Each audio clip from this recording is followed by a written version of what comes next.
राम साथियों, मैं सूरज चौरसिया, आपका दोस्त भी कहें, होस्ट भी कहें, कुछ भी कहें या एडवोकेट कहें। और मैं कोशिश करता हूँ कि जो मुझे जानकारी है मैं आपको दूँ।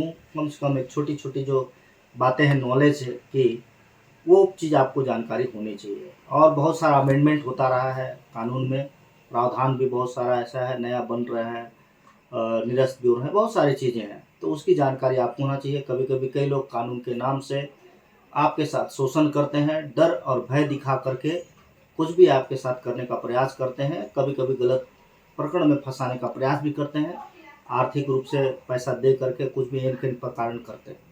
तो चलिए, नए विषय में आपके लिए मैं थोड़ा चिंता करता हूँ और मेरे व्यूअर्स हैं उनको कम से कम ये जानकारी हो, क्या हम हमारे अधिकार में क्या है, या हमको क्या प्रोटेक्शन मिला है, या क्या हमको नहीं करना चाहिए जो मेरे खिलाफ में है, या मेरे हित में क्या है, वो जानकारी होना चाहिए। चलिए, आज हम एक बात करते हैं एक धारा का, वो अमेंडमेंट हो चुका है।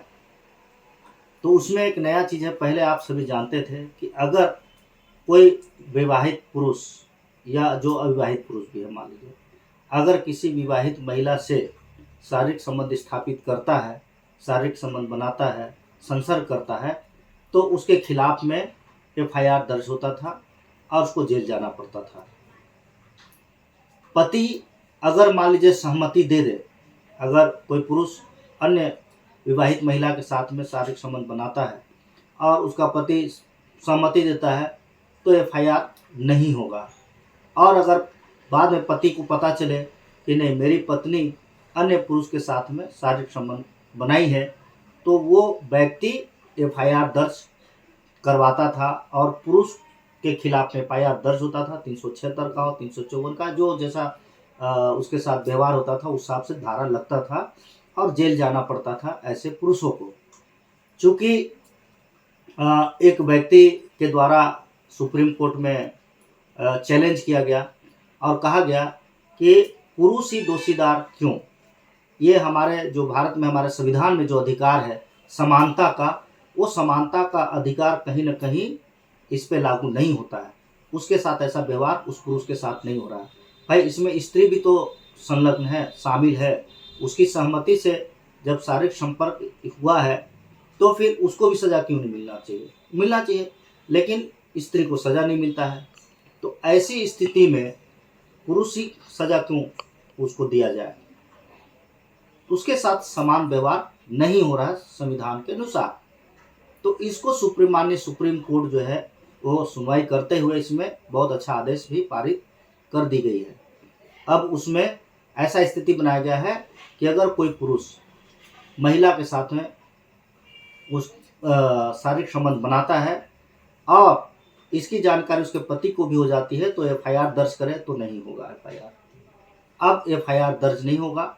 इसमें एक बड़ी बात यह भी है, कई बार देखा गया है कि पत्नी को ये समझ लिया जाता है कि उसका मैं मालिक हूँ। पति को लगता है कि मैं मालिक हूँ, मैं जैसा चाहूँगा वैसा अपने पति के साथ करूँगा। तो कहीं कहीं सुप्रीम कोर्ट ये भी मानती है कि महिला जो है वो गिरवी नहीं, या फिर वो उसका मालिक पति नहीं हो सकता है।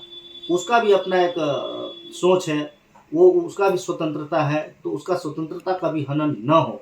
तो कई सारी चीज़ें हैं आदेश पारित करने में।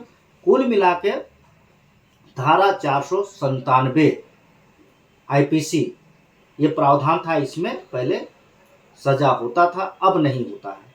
अब इसको निरस्त कर दिया गया है। 497 का जो धारा है आईपीसी का, उसको निरस्त कर दिया गया है। अब किसी भी पुरुष को अन्य महिला के साथ में अगर शारीरिक संबंध बनाते, स्थापित करते हैं, संसर्ग स्थापित करते हैं, तो अब उस पुरुष को अब दंडित नहीं किया जाएगा, उसके खिलाफ में एफआईआर दर्ज नहीं होगा।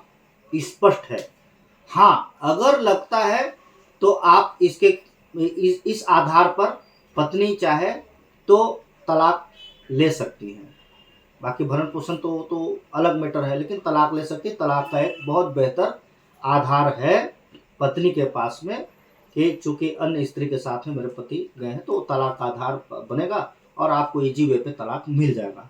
तो कुल मिला के ये व्यभिचार का जो प्रकरण है वो एडल्ट्री का वो समाप्त हो चुका है और ऐसे पुरुषों को अब किसी प्रकार का कोई कानूनी लफड़े में, पचड़े में नहीं फंसना है।